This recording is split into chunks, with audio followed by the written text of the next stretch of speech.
আসসালামু আলাইকুম everyone, this is কাউসার হুসাইন আর আমি এই মুহূর্তে আছি কুষ্টিয়ার খোকসা স্টেশনে। আমি আপনাদের আজকে এমন একটা জায়গায় নিয়ে যাব যে গ্রামটাকে সবাই চিনতো আগে শিমুলিয়া নামে, এখন সবাই চেনে ইউটিউব ভিলেজ নামে। এই গ্রামটার ইউটিউব ভিলেজ নাম হওয়ার পিছনেও বিশাল বড় একটা কাহিনী আছে। তো আমি আপনাদের সেই কাহিনীটা যেতে যেতে বলতে চাই। তো চলুন আর দেরি না করে শুরু করা যাক। শিমুলিয়া গ্রামটা কুষ্টিয়া জেলার খোকসা উপজেলায় অবস্থিত। কুষ্টিয়া শহর থেকে প্রায় ৩০-৩২ কিলোমিটার দূরে গড়াই নদীর কাছে।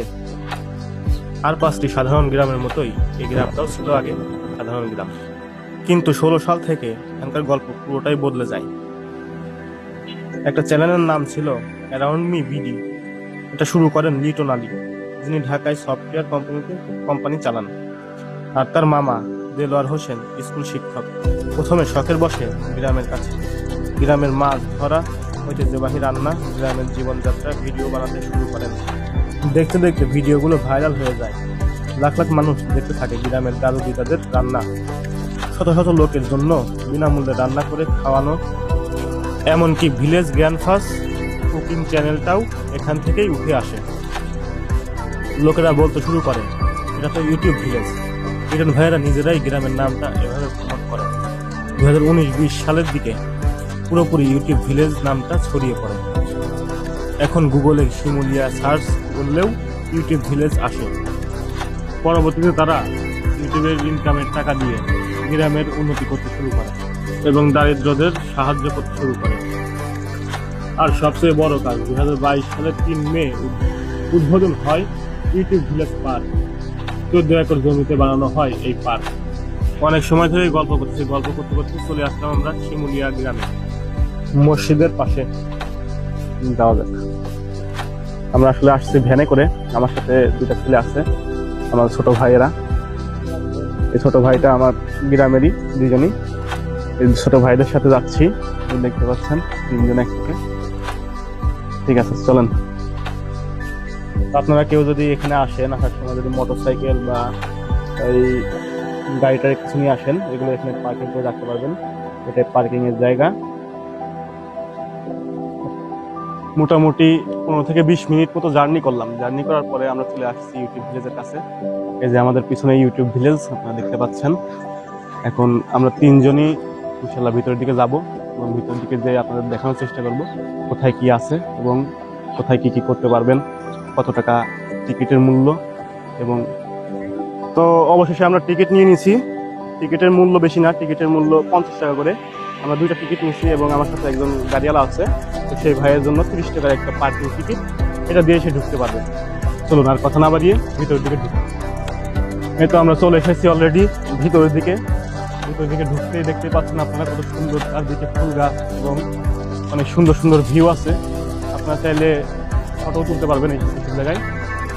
এখানে অনেক সুন্দর জায়গা আপনাদের ঘোরার জন্য। আপনাদের পছন্দ হবে আপনাদের। এটাই আমাদের একটা গ্রামের। যেহেতু আমি আসছি আমাদের ছোট ভাইদের সাথে, তো আমাদের ছোট ভাইদের কিছুটা আবদার আছে যে ভাইয়া ছবি তুলবো। এখানে একটা ভিউ পয়েন্ট আছে, যার কারণে ছবি তুলতে যাচ্ছে সবাই। তো চলুন কথা না বলে ছবি টবি তুলে দিই, তারপরে আবার ঘোরাঘুরি করি।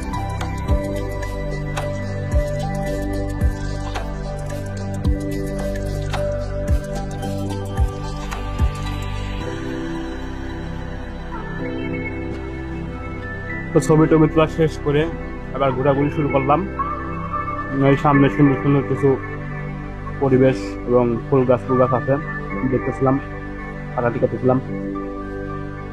তো এখানে দেখতে পাচ্ছেন কত সুন্দর করে ইউটিউব ভিলেজ লেখা রয়েছে এবং মাঝখানে একটা লাভ আছে। তো দেখেন, আরো উপভোগ করেন।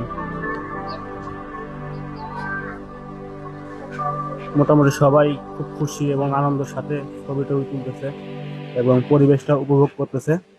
আপনারাও দেখতেছেন এবং আমি দেখানোর চেষ্টা করতেছি যতদূর পারি দেখাবো।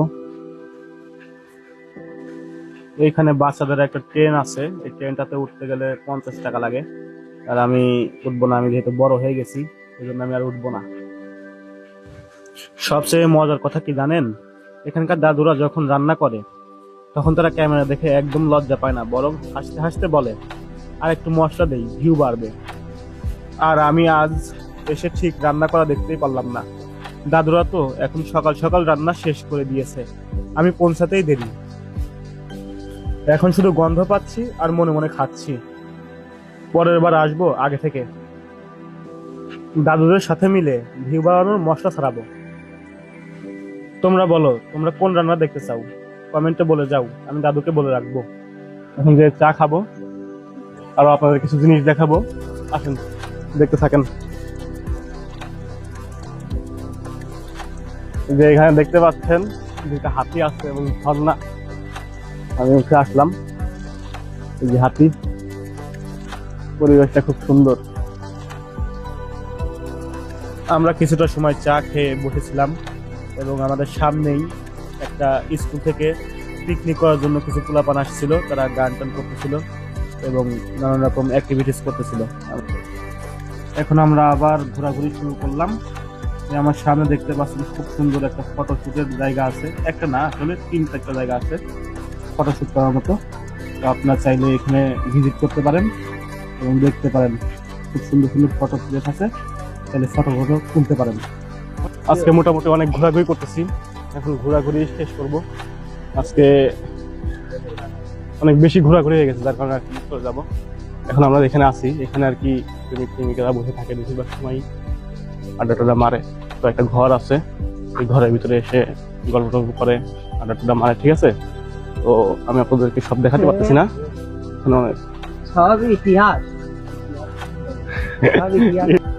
হ্যাঁ, ভিডিও করতে করতে আমরা এই যে উপরে চলে আসছিলাম, ছোট বাচ্চারা আছে। কি বলতেছো তুমি?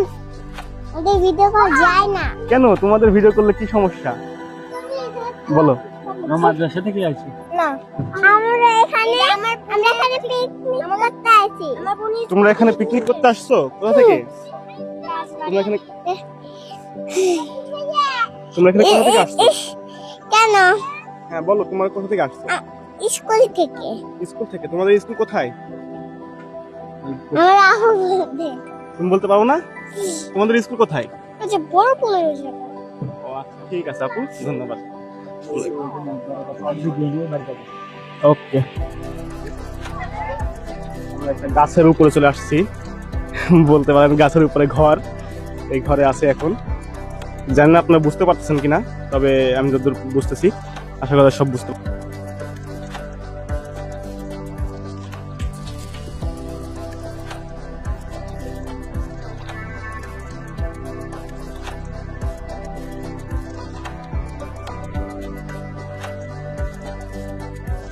সত্যি কথা বলতে আমি গাছের উপরে ছিলাম এতক্ষণ, এখন গাছ থেকে নেমে যাচ্ছি। যে গাছের উপরে এই ঘরটা আছে, তো এই ঘর থেকেই আমরা একটু শুট নিলাম। বুঝতে পারতেছেন কিনা জানি না, যে আমার মাথার উপরে দেখা যাচ্ছে ঘরটা, এই ঘর থেকে একটা ভিডিও নিলাম। এখন আমরা বের হয়ে যাবো এখান থেকে। তো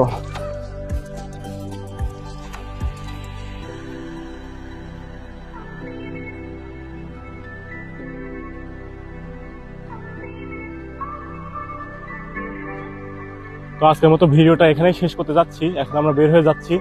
তো আসেন আমার সাথে বের হয়ে যাই, ইনশাল্লাহ পরবর্তীতে আবার কোনো ভিডিওতে দেখা হবে। ওয়েটিংয়ে থাকেন। আল্লাহ হাফেজ।